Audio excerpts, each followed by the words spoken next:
أعوذ بالله من الشيطان الرجيم بسم الله الرحمن الرحيم الحمد لله الذي جعل الحمد مفتاحا لذكره وسببا للمزيد من فضله ودليلا على آلائه وعظمته ثم الصلاة والسلام والتحية والإكرام على خير خلقه وأفضل بريته حافظ سره ومبلغ رسالاته الذي سمي في السماء بأحمد وفي الأرض بأبي القاسم محمد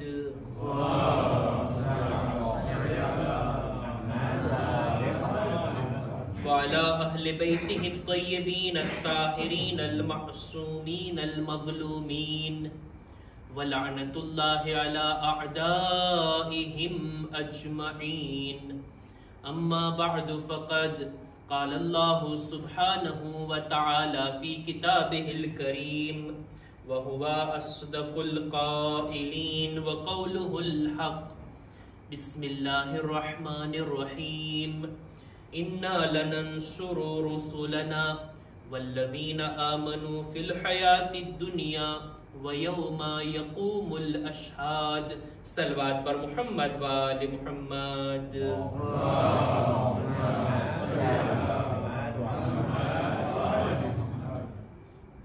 માહે Muharrem આ વર્ષનો પૂરો થાય છે અને હવે માહે સફરની શરૂઆત.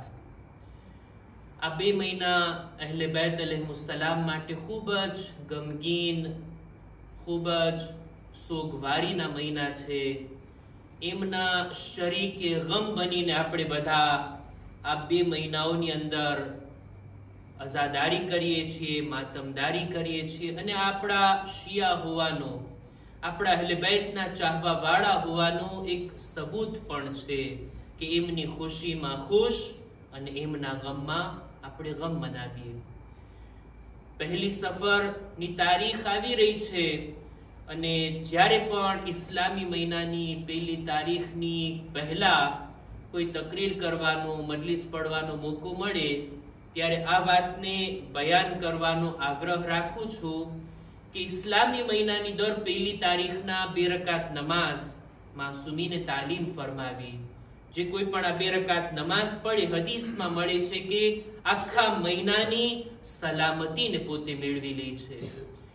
અમારા ઉસ્તાદ જ્યારથી આ નમાઝને અમને તાલીમ આપ્યા, કોશિશ કરીએ છીએ કે દર પહેલી તારીખના આ નમાઝને પઢીએ. એમની ભલામણ હોતી અને આ એમનો અસર છે કે હું પણ મજલિસોમાં ભલામણ કરું છું. આ 2 રકાત નમાઝનો તરીકો આ રીતના નમાઝ પઢું છું. 2 રકાત પહેલી તારીખની સુન્નત કુરબતન ઇલલ્લાહ, પહેલી રકાતમાં અલ્હમ્દુ બાદ 30 વખત કુલ હુ અલ્લાહ અને બીજી રકાતમાં અલ્હમ્દુ બાદ 30 વખત ઇન્ના અંઝલના. આ 2 રકાત નમાઝ બાદ સદકો આપવામાં આવે રાહે ખુદામાં. અમુક કુરાનની આયતો છે જે મફાતીમાં આપણને મળી જાય કે જેનાથી ઇન્શાઅલ્લાહ આપણે 1 મહિનાની સલામતી મેળવી શકીએ. સાથોસાથ મુહર્રમ મહિનો પૂરો થાય છે જે ઇમામની શહાદતનો મહિનો છે. કરબલાની મુસીબતોને, કરબલાના બનાવને જો આપણે 2 ચેપ્ટરમાં રજૂ કરીએ તો કરબલાની કિતાબનું પહેલું ચેપ્ટર અસરે આશુરના પૂરું થાય ઇમામની શહાદત બાદ, અને કરબલાની કિતાબનું બીજું ચેપ્ટર શરૂ થાય છે અહેલે બેતની અસીરીથી. અહેલે બેતને અસીર કરીને જે કરબલાથી કૂફા અને કૂફાથી શામ લઈ જવામાં આવ્યા. અને આ બધા બનાવો કે આ દિવસો, ખાસ કરીને પહેલી સફર, આ અહેલે બેતની અસીરીની યાદ આપણને અપાવે છે. મારી વાતની શરૂઆત હું અહીંયાથી જ કરું કે કરબલાનો બનાવ, કરબલાનો કયામ, ઇમામથી બૈઅત માંગવામાં આવી, ઇમામ ઇનકાર કર્યા, ઇમામ યઝીદી હુકુમતને કબૂલ નથી કરતા, યઝીદનો વિરોધ કરતા ઇમામ આગળ વધે છે, મદીનાથી મક્કા અને મક્કાથી કૂફાના રસ્તાને ઇખ્તિયાર કર્યા હુર આવીને રસ્તો રોકે છે. ઇમામ આગળ વધવાનું શરૂ રાખ્યા અને કરબલા સુધી ઇમામની સવારી આવી પહોંચી. કરબલાનો બનાવ બની ગયો. કરબલાની જંગ ખત્મ થઈ ગઈ. આશુરનો દિવસ પૂરો થયા બાદ 11મી મુહર્રમના જો આ સવાલ કાયમ કરવામાં આવે કે આ જંગનો નતીજો શું થયો, જીત કોની થઈ? દેખીતી વાત છે, જ્યારે આજના જમાનામાં આપણે આ સવાલને ઉભો કરીએ તો એનો જવાબ માલુમ છે કે યઝીદ હારી ગયો, ખત્મ થઈ ગયો, નિસ્તો નાબૂદ, અને ઇમામે હુસૈનની યાદ હજી દુનિયામાં કાયમ છે. આ જવાબને આ જમાનામાં આપવું આસાન, પણ ઈ જમાનામાં હિજરી સન 61 ના 11મી મુહર્રમના જો કોઈ પણ અહેલે બેતનો ચાહવા વાળો, કોઈ પણ શિયા આ બાબતને ખાલી વિચાર પણ કરે કે કરબલામાં ઇમામ શહીદ થઈ ગયા, એમના સગા વાલાઓ શહીદ થઈ ગયા, એમના અસ્હાબે બાવફા શહાદત પામી ચૂક્યા, એમના અહેલે બેતને અસીર કરી લેવામાં આવ્યા, ઇમામના સરને પણ બદનથી જુદા કરી અને નોકે નેઝા પર બુલંદ કરીને એક શહેરથી બીજા શહેર લઈ જવામાં આવ્યા. આ મંઝર, આ દુઃખદ બનાવ નજરોની સામે, અને બીજી બાજુ યઝીદ અને એના લશ્કરવાળા ઉમરે સાદ અને એના સિપાહીઓ આ બધા જશ્ન મનાવવામાં મશગુલ હતા. આ બધા લોકો ખુશી મનાવી રહ્યા હતા. જ્યારે તે આશુરામાં આપણે કહીએ છીએ ને, હાદા યૌમુન તબરકત બિહી બનુ ઉમૈયા. બની ઉમૈયા તો આશુરના દિવસને બાબરકત જાણતા હતા. એ દિવસે તો એ લોકો રોઝો રાખ્યા હતા, બાદમાં એ લોકો રોઝા રાખ્યા અને શુક્ર બજાવી લાવ્યા કે અમારી જીત થઈ ગઈ, અમે કામયાબ થઈ ગયા. આ બધી વાતોને જ્યારે ધ્યાનમાં રાખીએ ત્યારે સવાલ તો પેદા થાય ને કે કરબલાના જંગનો નતીજો શું થયો, કોણ કામયાબ થયું? આ એક વાત, આ પહેલી વાત, આનો જવાબ હમણાં આપણે રજૂ કરીએ છીએ. બીજી વાત જેને સામે રાખવા માંગુ છું તે આ કે કામયાબી અને કામયાબ ન થવું, સફળ થવું અને અસફળ થવું, શિક્ષે અને રેયુસીત અને એના મુકાબલામાં નાકામ થવું, આ બાબતને બે નજરથી જોઈ શકાય. ઘણા લોકોની નજરમાં ટાર્ગેટ હોય, એક મકસદ હોય કે આ મકસદ સુધી મારે પહોંચવું છે. જો એ મકસદ સુધી હું પહોંચી જાઉં તો કામયાબ, મકસદ સુધી ના પહોંચ્યો તો હું નાકામ. લોકોના આ રીતના રેવ હોય, આ રીતના સપના હોય ને, એક મકસદ હોય ને, કોશિશ કરીએ, સ્ટ્રગલ કરીએ કે આ મકસદ સુધી મારે પહોંચવું. પહોંચી ગયા તો પોતાને કામયાબ સમજે, ના પહોંચ્યા તો પોતાને નાકામ અને અસફળ જાણે. જ્યારે અમુક લોકો એવા હોય, અમુક લોકોનો નજરિયો એ હોય કે આપણી સામે ટાર્ગેટ તો હોય, નતીજો તો હોય, આપણે નતીજા સામે નથી જોવાનું. આ સમયમાં મારી જવાબદારી શું છે, હું એના ઉપર અમલ કરું. મારી રિસ્પોન્સિબિલિટી શું છે, હું એને અંજામ આપું. નતીજો જે આવવો હોય એ ખુદાના હાથે. આ એક નજરિયો છે. કામયાબી, સફળતા, આ લોકો એમાં જાણે છે કે હું યોગ્ય સમયે, મુનાસિબ ટાઈમમાં મારી જવાબદારીને નિભાવી લઉં. ઈ સમયમાં ઇમામના અહેલે બેત, આપણા ચોથા ઇમામ, ઇમામે ઝૈનુલ આબિદીન અલૈહિસ્સલામ,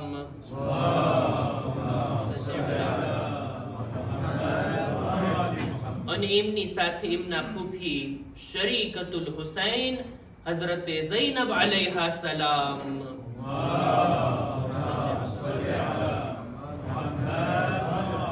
આ લોકો અસરે આશુર થી પોતાની જવાબદારીને નિભાવવામાં મશગુલ થઈ ગયા.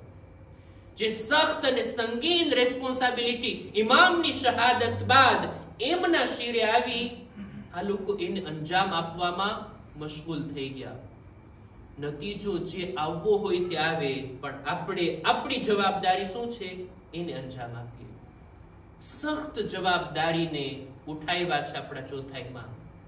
હું અત્યારે મસાઈફની મંઝિલમાં તો નથી, પણ આપણે બધા જાણીએ છીએ ને ચોથા ઇમામની ઇમામત ક્યારે શરૂ થઈ, કઈ હાલતમાં શરૂ થઈ, અને સૌથી પહેલો સવાલ એમનાથી શું પૂછવામાં આવ્યો. પણ ઇમામની જવાબદારી તમે જુઓ. જનાબે ઝૈનબ કે જ્યારે શબે આશુરના ઇમામ પોતાની તલવારને ટેકો આપી અને બેઠા હતા, એક શેર પડ્યા ઇમામ, અને એ શેરના ભાવાર્થથી આ વાતને સમજમાં આવી શકે કે હવે આ આખરી રાત છે અને હવે આવતીકાલે ઇમામની શહાદત બાકી છે. આ શહાદતનો તસવ્વુર જ્યારે જનાબે ઝૈનબ કર્યા ને, એટલું ગિરિયા કર્યા કે બેહોશ થઈ ગયા હતા. આટલી મોહબ્બત હતી ને ભાઈ બહેનની. ઇમામની જુદાઈ કેટલી સખ્ત હતી. પણ જનાબે ઝૈનબને જ્યારે ઇમામ વસિયત કરી રહ્યા હતા ને, જનાબે ઝૈનબને જ્યારે જવાબદારી સોંપી રહ્યા હતા ને, સબ્રની ભલામણ કરી અને ઇમામે પોતાની ઇમામતના એજાઝથી એમના દિલ પર એવો ઇશારો કર્યા કે એ ઝૈનબ, તારા દિલને તું સંભાળજે. અને ઈ અસર હતો. ઈ ઝૈનબ કે જે શબે આશુરના ભાઈની શહાદતના વિચારથી રડીને બેહોશ થઈ ગયા, એવી સબ્ર અને દિલ પર કાબુ રાખ્યા છે જનાબે ઝૈનબ કે દિલ્લે ઝૈનબિયાથી ભાઈની શહાદતને નજરે જોઈ શક્યા. આટલું જ નહીં, 11મી મુહર્રમના અસીર થવા પહેલા જ્યારે ઇમામની લાશ પાસેથી એમને પસાર કરવામાં આવ્યા, પોતાને સવારીથી પછાડી દીધા, ઇમામના આ પામાલ થયેલા લાશની આજુબાજુ તવાફ કરીને ખુદાની બારગાહમાં કહે છે, રબ્બના તકબ્બલ મિન્ના હાઝલ કુરબાન, ખુદાયા અમારી આ કુરબાનીને તું કબૂલ કરજે. જવાબદારીને સમજે છે જનાબે ઝૈનબ, જવાબદારી ઉપર અમલ કરે છે. જ્યારે કરબલાથી કૂફા, કૂફાથી શામ, બાજારમાં પણ અને દરબારમાં પણ ખુતબા આપ્યા છે. જવાબદારી છે. આ જવાબદારીને તેઓ અંજામ આપ્યા છે.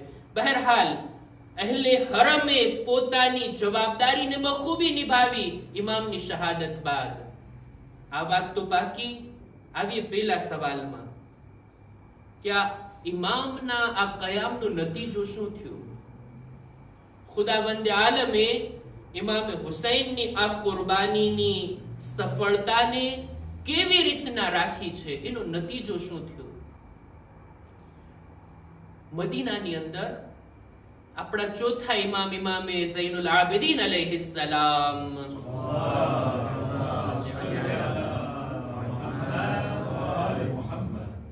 એમની ખિદમતમાં એક માણસ આવે છે. આવીને એવી રીતના સવાલ પૂછે છે, એવી રીતના પ્રશ્ન પૂછે છે. રાવીનું નામ છે ઇબ્રાહિમ ઇબ્ન તલ્હા. એના સવાલનો અંદાજ એમ છે જાણે કે પૂછતો નથી, બલકે મેણું મારવા માટે સવાલ કરે છે. કે છે, યા અલી ઇબ્ન હુસૈન મન ગલબા, એ અલી ઇબ્ન હુસૈન બતાવો, જો આ કરબલાની જંગમાં કોણ જીતું, કોની જીત થઈ, કોણ સફળ થયું? ઇમામ કોઈ નામ નથી લેતા, કોઈ ગ્રુપનો ઉલ્લેખ નથી કરતા કે અમે, મારા બાબા અને એમના સાથીઓ સફળ થયા અથવા સામે વાળાની જીત થઈ. કઈ ઇમામ નથી કહેતા. ઇમામ એક મેયાર કાયમ કરે છે.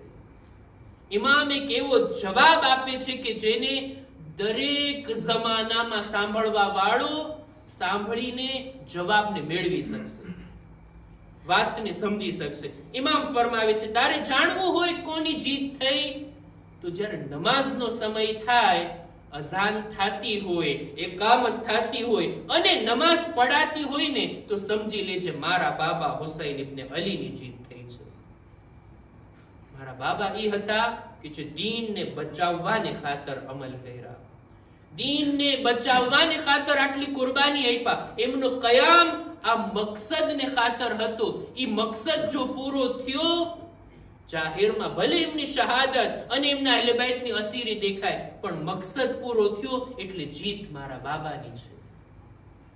એટલે જ રસૂલની આ મશહૂર હદીસને ત્યારે સમજી શકાય જ્યારે કરબલા બાદ હજી દીન બાકી છે. મતલબ એ કે રસૂલની આ હદીસ એટલી સાચી અને પાકી હતી કે હુસૈન મિન્ની વ અના મિનલ હુસૈન, હુસૈન મારાથી છે અને હું હુસૈન થકી છું. ઇસ્લામની અમુક ઉલમાએ વ્યાખ્યા કરીને તો આ જુમલો કીધા કે છે અલ ઇસ્લામુ મુહમ્મદીયુલ હુદૂસ વ હુસૈનીયુલ બકા. ઇસ્લામને સમજવો હોય તો ઇસ્લામ આ છે, રસૂલ ઇસ્લામને લાવનાર અને ઇસ્લામને બચાવનાર હસ્તીનું નામ છે હુસૈન ઇબ્ન અલી અલૈહિસ્સલામ. એક સલવાત પર મુહમ્મદ વાલે મુહમ્મદ.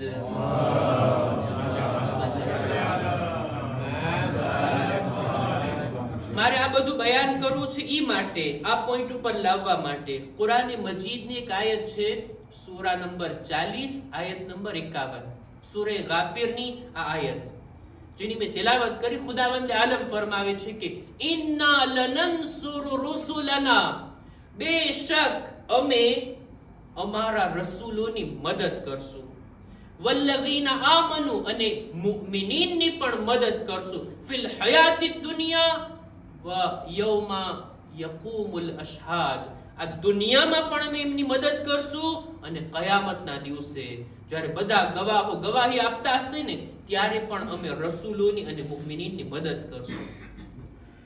આ આયતના અનુસંધાનમાં એક અહેલે સુન્નત મુફસ્સિરનું બયાન પોતે બયાન કરે છે કે ખુદાએ વાયદો કર્યો છે કુરાનમાં કે અમે ચોક્કસ દરેક રસૂલોની મદદ કરશું, દરેક મુમિનીનની અમે મદદ કરશું. જ્યારે કે આપણે જોઈએ છે તારીખમાં ઘણા પૈગંબરો એવા છે કે જેમને શહીદ કરવામાં આવ્યા, શું ખુદાએ એમની મદદ ના કરી?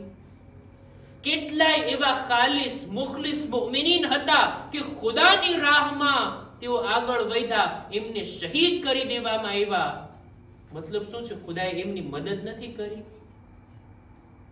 આ સવાલના જવાબમાં આલિમે દીન લખે છે, સૈયદ કુત્બ પોતાની તફસીરમાં ફી ઝિલાલની અંદર લખે છે, ઇજિપ્તના અહેલે સુન્નતના આલિમે દીન પોતે લખે છે કે કોઈ પણ નબીને ક્યારે હાર નસીબ નથી થતી, એમનું મિશન હંમેશા કામયાબ જ હોય.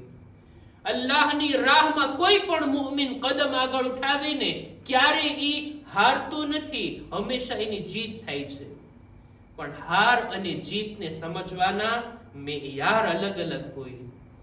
કોઈ પણ હારને, કોઈ પણ જીતને, કોઈ પણ કામયાબી કે નાકામીને એક જગ્યામાં કે એક સમયગાળામાં ન જોવામાં આવે. નહીતર કરબલાને જો એક જગ્યામાં જોશું તો ઈરાકની એક નાની એવી સરજમીન કરબલા, એના અંદર આ વાક્યો બન્યો છે. એટલી મોટી સરજમીન તો નથી ને, નાની એવી સરજમીન. ત્યારનું કરબલા કેવડું હશે? કયા સમયમાં? મુખ્તસર સમયમાં વાકએ કરબલા અંજામ થયો છે. હિજરી સન 61 ના આશુરાના દિવસે સુબહની અઝાન થી લઈ અને અસરે આશુર સુધી અડધા દિવસનો આ બનાવ. એનો સમય પણ ટૂંકો હતો, એની જગ્યા પણ નાની હતી. પણ એમ છતાંય આ આટલા સમયની અંદર આપણે ફેસલો નથી કરી શકતા કે કરબલામાં કોની જીત અને કોની હાર. કરબલા તો એવી જગ્યા છે ને, આ આલિમે દીન લખે છે, કરબલા તો એવી જગ્યા છે ને, ઇમામ હુસૈન એવી જાત છે ને કે કોઈ પણ શહીદ આ રીતના એના માટે લોકોના દિલોમાં લાગણીઓ નથી ઊભી થતી. આવી મોહબ્બત કોઈના દિલમાં કોઈ શહીદ પ્રત્યે જોવા નથી મળતી જેવી મોહબ્બત ઇમામ હુસૈન પ્રત્યે જોવા મળે છે. અને દર વર્ષે એમની યાદ તાજી અને તાજી થતી જાય છે. ઇમામ જે મકસદ માટે નીકળ્યા હતા, એ મકસદ જો દુનિયામાં પૂરો થયો, મતલબ કે ઇમામની કામયાબી. એ મકસદ કે જે દીનને બચાવવાનું હતો મકસદ, એ દીન જો અત્યારે બાકી છે તો ઇમામનો આ કયામ સફળ છે. ન ફકત આ દીન, ન ફકત રસૂલે ખુદાનું દીન, બધા નબીઓની મહેનતનું ફળ જેણે બચાવ્યું હોય ને, એ હસ્તીનું નામ છે ઇમામ હુસૈન. એટલે જ ઝિયારતે વારિસામાં એક એક નબીના વારસદાર ગણીને આપણે ઇમામ હુસૈનને સલામ કહીએ છીએ. સલામ કહીએ છીએ. ઇમામે પોતાની આ કુરબાની થકી જે મકસદ મેળવવા નીકળ્યા હતા, અત્યારે વર્ષો બાદ એ મકસદ આપણને દેખાય છે. એ મકસદ પૂરો થયો છે. હવે કોઈ નથી કે જે ઇસ્લામને આ રીતના નાબૂદ કરવા માટે આગળ વધી શકે, જે રીતના યઝીદ નાબૂદ કરવા ચાહતો હતો. ઇમામે પોતાના ખૂન થકી દીનને એવી રીતના આશ્ચર્ય કરી લીધા, એવી રીતના બચાવી લીધા કે હવે કોઈ હુસૈન જેવો યઝીદ જેવાની બૈઅત નહીં કરે કે નહીં માંગવામાં આવે.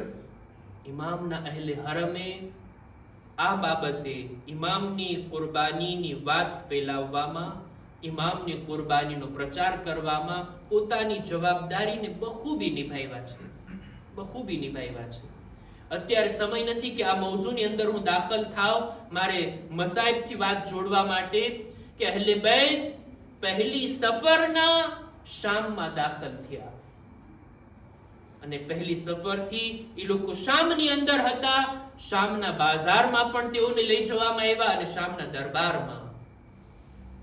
દરબારમાં જે ખુતબા આપ્યા છે ચોથા ઇમામે અને જનાબે ઝૈનબે, કૂફાની અંદર પણ અહેલે હરમે જનાબે ઝૈનબે, જનાબે ઉમ્મે કુલસુમે ખુતબા આપ્યા છે, આપણા ચોથા ઇમામે ખુતબા આપ્યા છે, બાજારમાં અને દરબારમાં. તમે જો અહેલે બેતે કેવી રીતના પોતાની જવાબદારીને નિભાવ્યા. આ બંને ખુતબાઓને જ્યારે ધ્યાનથી જોવામાં આવે ને તો એક બુનિયાદી ફરક દેખાય કે કૂફાના લોકો અહેલે હરમને, અહેલે બેતને ઓળખતા હતા. ત્યાં ફક્ત પોતાની મઝલૂમીને બયાન કર્યા છે કે તમે એક પત્ર લખીને બોલાવ્યા, તમે જ સાથ ના આપ્યા. એ લોકોની મઝમ્મત કર્યા છે. એ લોકો ઓળખતા હતા ઇમામ હુસૈન કોણ છે, જનાબે ઝૈનબ કોણ છે. મૌલા અલીની હુકુમત જોઈ છે કૂફા વાળા લોકોએ, પણ શામના લોકો આવા નહોતા. શામના લોકો અહેલે બેતને ઓળખતા જ નહોતા. એ લોકોને એટલા અંધારામાં રાખવામાં આવ્યા હતા કે એ લોકો એમ વિચારતા હતા કે રસૂલના કોઈ ખાનદાન વાળા હોય તો એ આ છે અબુ સુફિયાન, મુઆવિયા, યઝીદ, એ બધા ઈ છે એમના વારસદાર. બાકી અહેલે બેતના કોઈ ઔલાદ હોય, સગાવાલા હોય, રસૂલના કોઈ અહેલે બેત હોય, આ લોકો નહોતા ઓળખતા. એટલી હદ સુધી અજાણતા હતી, એટલી હદ સુધી લોકોને અંધારામાં રાખવામાં આવ્યા હતા કે આ શામની અંદર જ એક બૂઢો માણસ, કોઈ બાળક કે જવાન નહીં, બુઝુર્ગ માણસ ચોથા ઇમામની બાજુમાં આવી આ લૂંટાયેલા કાફલાની સામે જોઈ ખુદાનો શુક્ર કરે છે.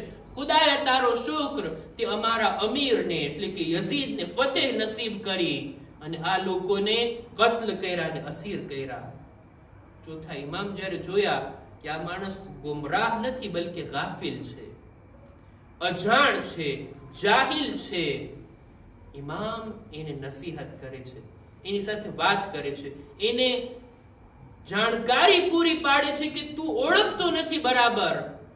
કે છે શું તે કુરાનની તિલાવત કરી છે? કે છે હા, પણ કુરાનને તમારે શું લેવા દેવા? ચોથા ઇમામ 4 આયતોને બયાન કરે છે. 4 આયતોની ઇમામ તિલાવત કર્યા.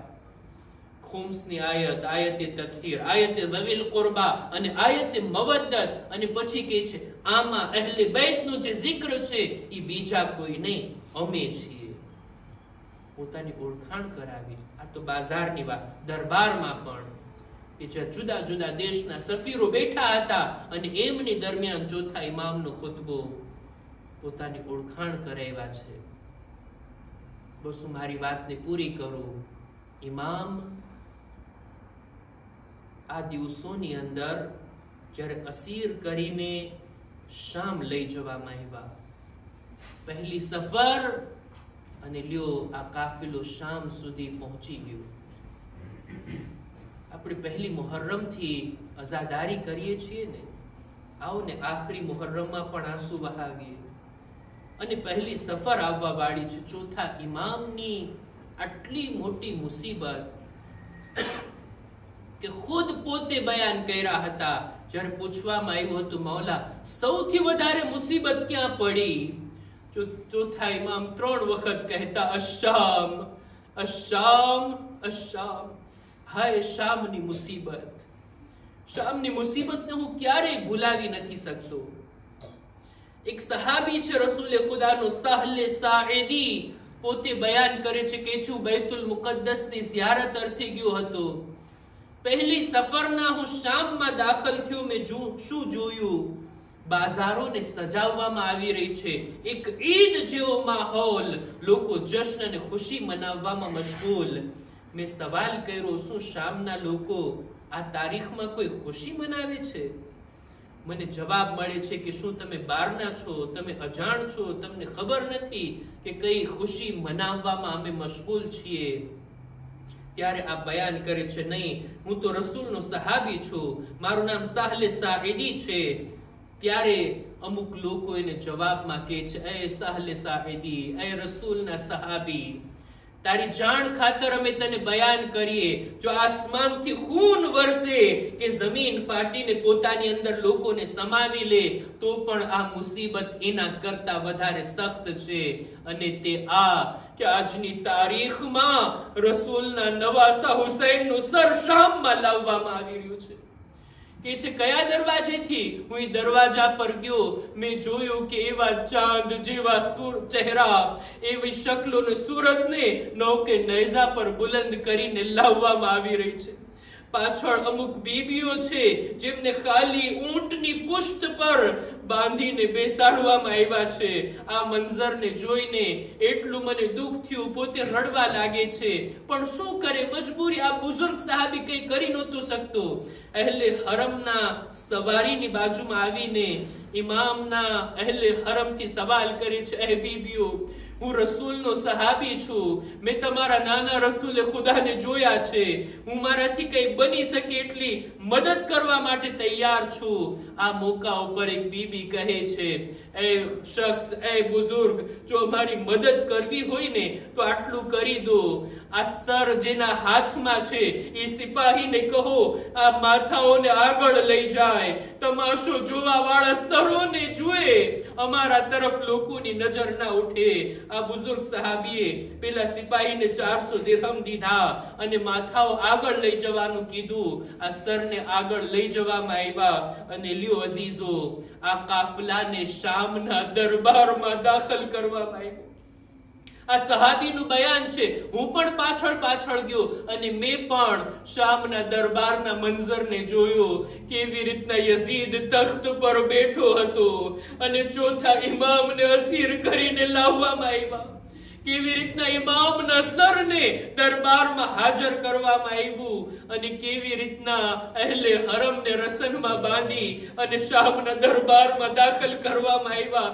લ્યો અઝીઝો, આ ઈ મોકો હતો કે જ્યારે આકા હુસૈનનું સર પેલા શરાબી ઝાલિમના સામે રાખવામાં આવ્યું.